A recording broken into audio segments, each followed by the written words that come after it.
Okay, we've been talking about products where it's difficult to measure quality, where we're really focused on perception. So now let's talk about products where quality is important.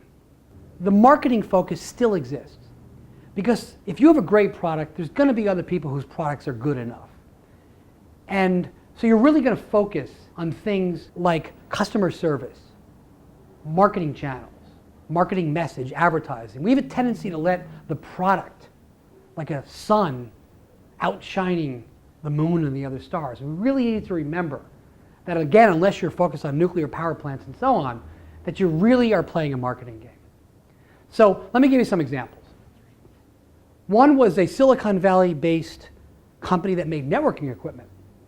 And venture capitalists like to invest really in management companies. They don't invest in technologies as so much as management teams. But you can't sink your teeth into that. It's not something that you can advertise to your investors saying we invested in a management team. So in this particular case, they used a custom technology to build this product. This company was a huge IPO in the early 2000s when IPOs were very rare. And so if you asked the VC why they were successful, they'd say because of the custom technology, but that's absolutely not true. The reason why we were successful was because we focused on understanding the customer. We focused on the small and medium business segment.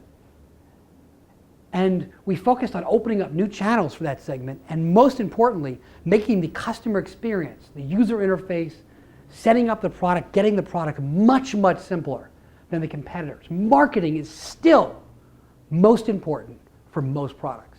Another case was Oracle is a good example. Oracle, when they first started competing in the database space, were inferior to their competitors. But their CEO was a very sales-oriented person. And he succeeded where his counterparts, who were engineers, failed.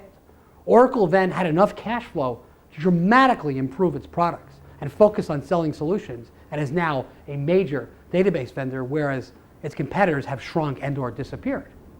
Another example would be customer relationship management systems.